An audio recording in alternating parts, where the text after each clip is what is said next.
All right, so let's put this down. That's enough for this one silly filter. The next filter that I have for you is absolutely incredible. Sadly, it's a little more difficult to explain, so I'm gonna borrow your attention to check out some PowerPoint for me. This is a Tiffen T1 IR filter. Again, the ones that we're stocking are the 77 millimeters because they're great for CMOS sensors. So the Exmor CMOS sensor on your EX1s and EX3s, bam, 77 millimeters. Additionally, you can use these on any, NEX FS100. You can put them on any camera that's particularly sensitive to the red light. So let's take a look at the PowerPoint here, and this is an image of what the visual spectrum is. So the human eye can see a certain amount of wavelengths, right? Roy G. Biv, red, orange, green, blue, et cetera, violet.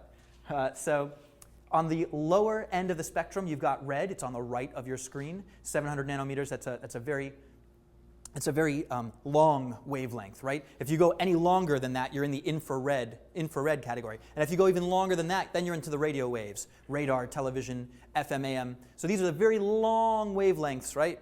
Very long wavelengths that once you get short enough into the visual spectrum, they show up as red. Anything below that is infrared.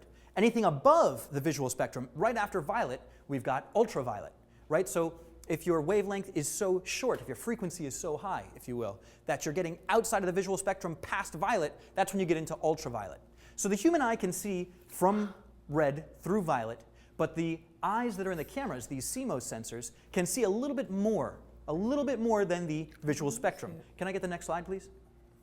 So the red lines, in fact, I'm sure you're doing this, but let's go full screen on this T1. Yeah, great. So the red line indicates the sensitivity of the CMOS sensors, particularly in the EX1s, EX3s, the F3s, the NEX FS100s. Where you want to pay attention is down towards the bottom where it says 740. 740. You'll remember that 700 was basically the cutoff point in the red. Anything with a higher nanometer wavelength than that is infrared, right? So where that red line cuts off at 740 is where the eye stops seeing, but the sensors in your cameras continue to see. The sensor in your camera sees past that 740 until the red hits 0. So how do we correct that? Well, first of all, what's the problem with that? The problem is when your sensor sees reds where the eye does not, things go a little wacky. Red starts to creep into your black. So in order to correct for this, we're looking at the blue graph. The blue graph is what happens when you put a T1 IR filter on. It reduces the amount of light coming in at a certain wavelength. Basically, you're cutting off the infrared light from coming in.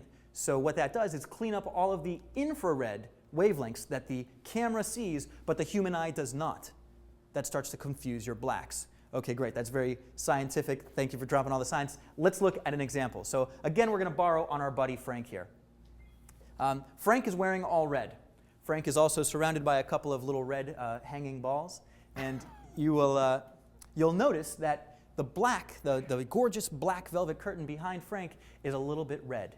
That's because with all of this action going on, there is definitely some infrared creeping in and polluting my blacks. Sure, it looks nice on the internet, but if you were in the studio looking at a proper broadcast monitor, you would say, hey, Jesse, those blacks look a little bit too red to me. So what do? We correct it with a Tiffen T1 IR filter. So check this out. Here we are with, here we are without. Right? Here we are with, nice and black. No reds creeping in. Here we are without. So this does an incredible job of keeping all of the infrared wavelengths that do show up on your camera's hypersensitive computer eyeball, but don't show up in the human eyeball.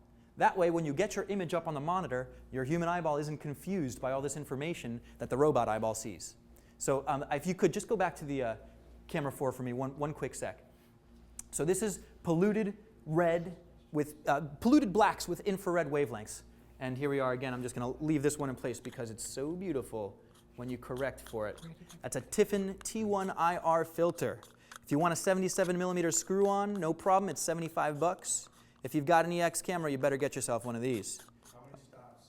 Thank you for asking. Question coming in from our studio audience. Glad you could make it. How many stops of light? You're losing half a stop of light. Half a stop, not so bad. So, for instance, if you're on an f3 and you want to correct for that half stop of light, go from 0 to 3 dB, bam, like it never happened. Except now your blacks aren't polluted with infrared red. All right, we've got a question coming in from the internet. Let's go to Debbie, please. Will that help with the Canon D7 in shooting RAW? Okay, an excellent question. Will that help when shooting RAW on the Canon 7D? Yes, absolutely. Why? Because the Canon 7D's chip, single CMOS sensor. So these CMOS sensors, the reason they're so sensitive to the infrared light is it's very difficult to reproduce a rich red in video. So in order for these cameras to reproduce subtle variations of rich red colors, they had to accept a little bit more than the visual spectrum of light. It's not a bug, it's actually a feature. The camera designers and the chip designers said, how are we going to make it easier on videographers to reproduce these subtle red tones? Well, let's crank up the available spectrum in the camera so they can see more red. The unintended consequence of that is the bleeding of the infrareds into your blacks. This corrects for it. 7D, perfect candidate camera for it. If you've got a 7D, come on in, buddy. All right. We've got another question coming in from Debbie from the internet. These are not questions, but Marco wanted to say congratulations on your 2nd anniversary. Hey, Marco, thanks for watching the show, man. For all 2 years of it, Marco. Thanks for sticking by us. And, happy 2-year anniversary to you, too, for being a viewer. Arizona camera crew wanted to say that it was his birthday on August 22nd, and that's your birthday on August 21st, and he wanted to say happy birthday to you. All right. Thanks for watching the show, man. Happy birthday to all of us. And Mira also wanted to say happy anniversary, J-Town. Thanks very much, guys. We appreciate you watching.